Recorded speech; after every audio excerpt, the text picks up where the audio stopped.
Assalamualaikum warahmatullahi wabarakatuh. Jumpa lagi kita di Nizar Rabbit Channel. Cerdaslah, cermat, efektif, runut, dasar, lengkap dan akurat. Malam ini kita akan berbincang-bincang masalah generasi berencana. Saatnya para remaja bergabung dalam generasi berencana dalam rangka menghadapi atau menyongsong jayanya Indonesia pada 100 tahun kemerdekaan. Insya Allah pada tahun 2045-43. Judul ini atau topik ini kita angkat berdasarkan fakta bahwa dalam rangka menyusun program rencana nasional, pemerintah atau negara telah mengharapkan untuk membangun negara Indonesia ini dengan kokoh dan kuat seiring dengan adanya bonus demografi pada tahun 2045 akan datang.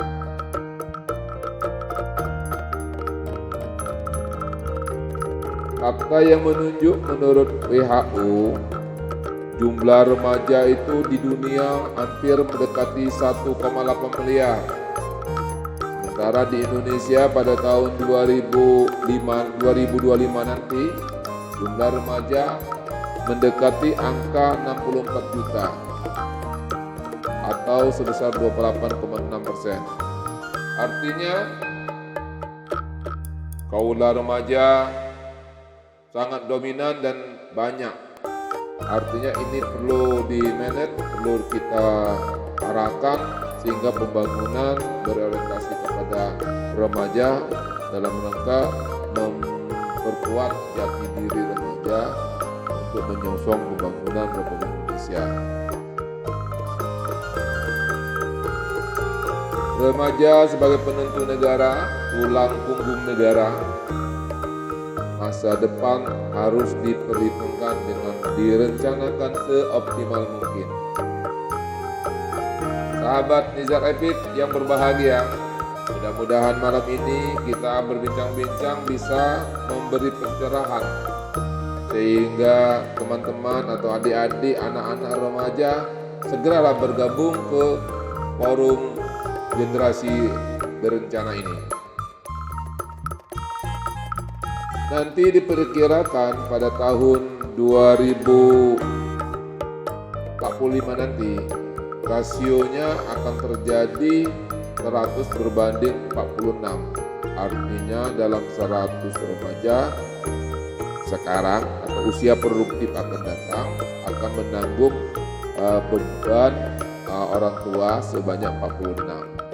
Artinya kondisi demikian sangat optimal karena negara kita sedang jaya-jayanya.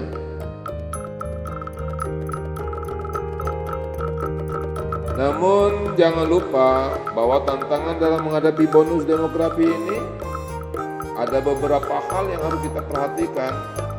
Karena kita berharap pada demografi nanti tidak akan terjadi fakta-fakta yang mempengaruhi atau yang menghambatinya. Dimana kalau sekarang kita membangun remaja dengan memperkuat jati dirinya, dengan memperkuat kapasitasnya, maka kelak remaja tidak ada yang kawin muda. Karena kawin muda akan mempengaruhi perkembangan secara kejiwaan, secara sosial, sehingga daya saing remaja akan luntur. Karena kita membutuhkan bibit yang benar-benar unggul dan tangguh. Jadi mulai sekarang kita gencar mengadakan kampanye untuk gerakan-gerakan. Insya Allah pada saat bonus demografi nanti tidak ada terjadi pernikahan dini. Selanjutnya yang kedua, bahwa dengan adanya bonus demografi demikian dan posisi usia produktif demikian banyak, maka tidak boleh terjadi pengangguran. Jadi pengangguran itu berkurang, posisi sekarang pengangguran mulai menurun. Karena karakter dan jati diri kemandirian sumber daya manusia Indonesia mulai meningkat. Ia tertanda IPM-nya semakin tahun semakin naik walaupun tidak begitu signifikan.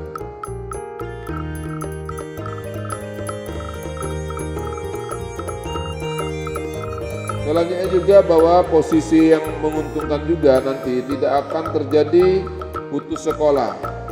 Karena saat sekarang remaja-remaja yang terjadi pernikahan dini terpaksa putus sekolah.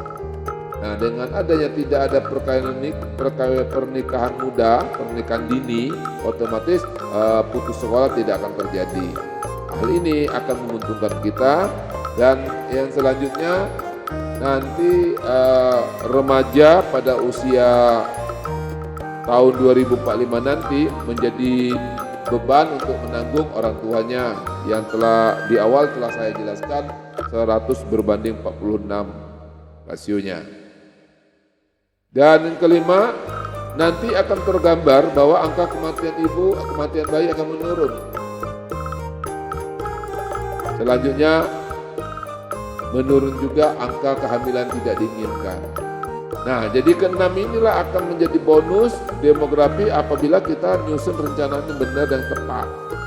Mulai sekarang, ayo mari semua stakeholder, semua pelaku pembangunan yang mempunyai kepentingan membangun bangsa, ayo kita bersatu untuk mengkampanyekan agar remaja-remaja kita bergabung. Saatnya.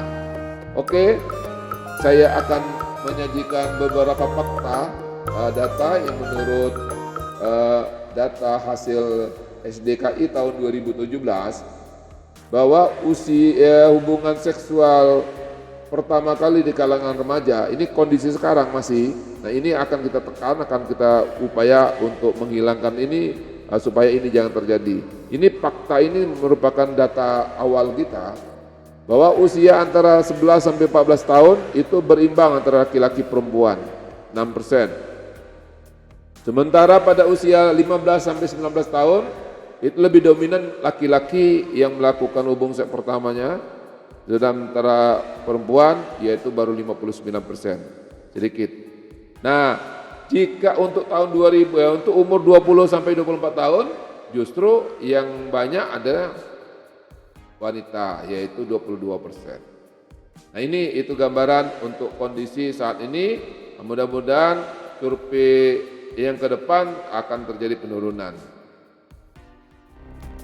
Selanjutnya kalau kita lihat dari kehamilan tidak diinginkan di kalangan remaja, ini akibat dan pergaulan bebas yang selama ini yang liar, yang belum terkendali oleh kita dalam kegiatan ini, di mana wanita itu di perkotaan kehamilan tidak diinginkan 9%, sementara di desa 14% dan di Indonesia secara umumnya 12%. Artinya wanita lebih tinggi posisi yang tidak hamil karena dia termasuk kaum yang dirugikan, kaum yang merupakan dampak dari kegiatan ini. Sementara pria dari kota 7% dan di pedesaan lebih tinggi. Nah, ini semakin terjadi. Kalau dulu kegiatan-kegiatan yang tidak kita inginkan lebih cenderung lebih cepat meningkatnya di kota. Tapi sekarang dengan perkembangan arus ini, kota daya tahannya lebih bagus sehingga angka kejadian lebih dominan pada di daerah pedesaan-pedesaan. Ini fakta dari SDI pada usia 15 sampai 24 tahun. Sementara menurut data rutin kita bahwa tahun 2022 komunitas remaja yang bergabung dalam kegiatan PIKR yaitu Pusat Informasi dan Konseling Remaja itu baru 26%. Artinya ini jadi dasar kita untuk meningkatkan cakupannya agar lebih luas lagi pada tahun 2023 hingga tahun 2040 sekian lagi. Sementara usia pernikahan dini masih tinggi kita 33,5%, hampir berimbang dengan nasional. Sementara kehamilan tidak diinginkan hanya 1,7%, sementara survei tadi menunjukkan agak tinggi. Sementara alat kontrasepsi bagi pasca persalinan, ibu yang baru salin itu 74% dan KB aktif 75%. Artinya cakupan ini belum maksimal. Perlu sekali kita dorong untuk memperkuatkan ini agar cakupan ini lebih optimal lagi, sehingga ke depan pekerjaan kita akan lebih lumayan atau lebih dasar lagi. Ini sementara faktor yang kita lihat saat ini yang mempengaruhi dari remaja. Remaja itu yang merokok sebesar 66,5%. Ini kita lihat survei ini dari komunitas remaja yang aktif di kegiatan posyandu remaja. Apalagi yang tidak aktif di posyandu remaja, yang aktif di posyandu, yang tahu tentang kesehatan, yang tersentuh dengan akses informasi kesehatan, itu merokoknya 6,5%. Dan usianya rata-rata yang merokok pertama kali usianya 10 tahun, dan rata-ratanya dari komunitas sampel itu umur 14 tahun. Ini udah merokok gambarannya. Nah, mudah-mudahan kegiatan-kegiatan ini setelah kita inventarisasi ini jadi dasar kita bisa untuk melajukan itu. Sementara untuk pacaran, nah ini lebih itu lagi, lebih sadis lagi hasil survei ini, bahwa remaja yang kunjungan ke posyandu itu mempunyai kebiasaan kalau berpacaran itu memeluk itu hanya sekitar 5%. Yang mulai meraba-meraba 0,7%, yang peluk cium 2,2%. Artinya apa ini? Potensial terjadi emosional dalam kegiatan seksual ini lebih tinggi. Sehingga kejadian pernikahan dini itu memang mempunyai potensi. Karena ini kalau di komunitas survei ini komunitas adik-adik remaja yang patuh, yang baik, yang merupakan pengunjung aktif dari posyandu remaja. Nah, bagaimana yang tidak tersentuh dengan kegiatan itu? Nah, ini jadi masalah kita, kan angka lebih tinggi. Maka akan terjadilah pernikahan itu lebih tinggi itu. Sementara kalau dari ketahanan remaja, pada intinya remaja itu mempunyai semangat. Ya, karena dia sudah terlatih, terakses dari kegiatan. Dia mencintai menjadi kader sesama dia atau kader remaja. Dia bersedia untuk menjadi kader PHBS, dan hanya 4,3% yang bersedia menjadi konselor. Nah, ini mungkin belum tersentuh dengan aksesnya. Nanti kalau seandainya kita bergabung dalam genre ini, generasi berencana, itu generasi berencana tidak hanya melakukan kegiatan perencanaan saja, tapi remaja dibekali dengan pengetahuan life skill untuk kegiatan itu. Jadi menjadi konselor sebaya nanti dia. Relawan Covid, karena survei ini pada tahun 2021 dan suasana kita masih Covid, masih lockdown atau PPKM. Sementara yang hobi dalam religi itu kegiatan-kegiatan rohis itu 21,6%. Cukup menggembirakan data ini. Nah, ini kira-kira gambaran menjadi titik awal kita dalam rangka untuk merancang kegiatan-kegiatan remaja.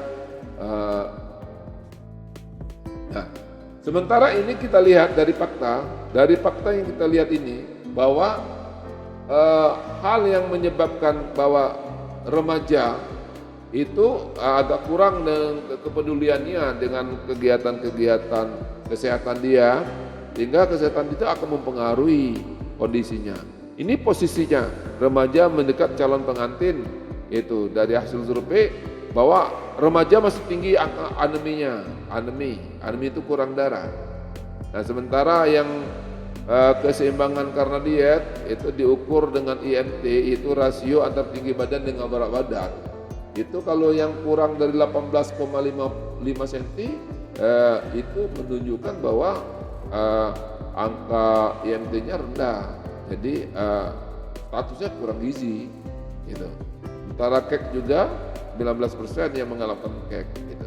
Ini jadi artinya posisi-posisi ini kita harus dukung, tidak hanya ilmu pengetahuan saja yang kita beri bekal pada remaja, tapi masalah-masalah kesehatan perlu sekali sangat kita dukung sehingga karakternya tercipta dengan bagus, dengan baik. Nah inilah kira-kira gambaran fakta yang menunjukkan bahwa remaja itu memang harus kita dukung sama-sama. Ayo pada saat ini, genre itu adalah komunitas remaja-remaja, komunitas itu duta remaja, komunitas peserta informasi dan konseling remaja itu bersatu padu karena dia ingin melakukan aktualisasi remaja. Nah mereka tidak mempunyai wadah, tidak mempunyai organisasi perhimpunan untuk mengatur itu. Maka ide-ide pemikiran ini dirumuskanlah dalam kesatuan yang diinisiasi oleh BKKBN menjadi forum, yaitu forum generasi berencana. Nah genre ini adalah tujuannya di samping untuk memperkuat kapasitas remaja dalam rangka merencanakan kegiatan dalam waktu proses keremajaannya hingga berencana ke depan sampai merencanakan menjadi ayah bunda. Nah itu sahabat semua.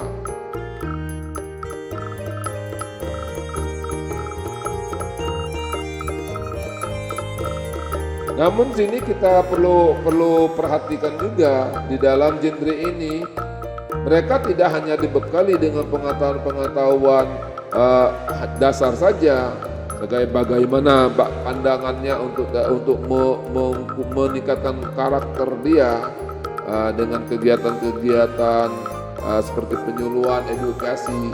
Mereka akan mengatasi permasalahan yang disajikan berdasarkan fakta tadi, mulai dari posisi pacaran, pergaulannya, mereka diarahkan sehingga remaja tidak terjadi hal-hal yang negatif. Nah, genre ini mempunyai tiga kegiatan utama, yaitu nanti di dalam kelompok remaja itu mereka akan siap mengatakan stop untuk seks bebas. Nah, jadi hal ini akan teratasi permasalahan ini tadi. Yang kedua, mencegah stop pernikahan dini, berarti tidak akan terjadi pernikahan dini. Dan terakhir, stop narkoba. Nah, triad inilah jadi pedoman kegiatan-kegiatan genre. Mereka disiapkan untuk tujuan untuk mencegah dari tiga masalah itu dengan melakukan upaya-upaya. Apa upaya yang dilakukannya? Yaitu menggali minat dan bakat remaja. Bakatnya yang hobinya ke olahraga, dorong kegiatan olahraga. Yang hobinya entrepreneurship, kita dorong ke entrepreneurship. Yang hobinya ke kegiatan apapun, namanya kegiatan mendorong sehingga dia bisa memilih karakternya sesuai dengan cita-cita dia. Itu remaja dibangun. Dan pada intinya kegiatan remaja kita buat ini, kita bentuk ini, pada umumnya dari adik-adik remaja setelah ditanya, dikonfirmasi, banyak sekali keuntungannya. Kemarin waktu acara pelantikan genre atau PIKR di SMK 2 Tugu Mulyo, saya melakukan testimoni dengan orang tuanya itu remaja yang sebagai anggota itu. Apa yang didapat ibu dengan anaknya aktif kegiatan ini?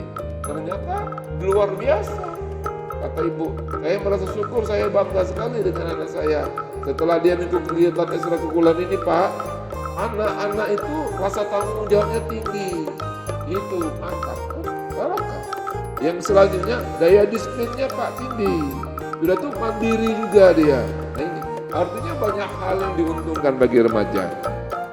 Jadi setidak-tidaknya mereka dibekali untuk bagaimana untuk bisa menjaga kesehatan dirinya, kesehatan keluarganya, dan kesehatan pasangannya, gitu, teman-temannya, untuk melindungi kesehatan itu supaya terbebas dari hambatan. Godaan dunianya lebih besar dan lebih tinggi, baik godaan dari setan, godaan dari kawan-kawan sepermainannya, maupun godaan dari lingkungan. Nah, kalau karakter tidak tercipta dengan remaja, tidak ditambah dengan pembekalan kecerdasan remaja, dengan kegiatan-kegiatan serba meyakinkan, baper remaja, ketahanannya luntur. Jadi jangan sampai ketahanan luntur remaja. Ingat, genre akan siap untuk mendampingi remaja menjadi remaja yang bertanggung jawab. Nah itu kira-kira yang bisa saya sampaikan dalam posting kita malam ini. Mudah-mudahan kita mengharapkan adik-adik remaja marilah bergabung dengan PIKR. Nanti PIKR itu menjadi satu kesatuan, menjadi forum genre. Genre nanti kalau ada waktu, ada kesempatan, Allah mau redoin, kita akan mengadakan pelantikan genre untuk tingkat kabupaten. Mudah-mudahan adik-adik remaja, Bro dan Desti, mari kita semangat untuk kegiatan ini, untuk mendukung, menyongsong generasi yang tangguh, generasi yang kuat menghadapi Indonesia Emas pada tahun 2045 yang akan datang. Demikian yang dapat saya sampaikan. Kurang lebih saya minta maaf. Kullu am wa antum bi khairin. Wabillahi taufiq hidayah. Wassalamualaikum warahmatullahi wabarakatuh. Cerdaslah, cermat, efektif, runut, dahsyat, lengkap dan akurat.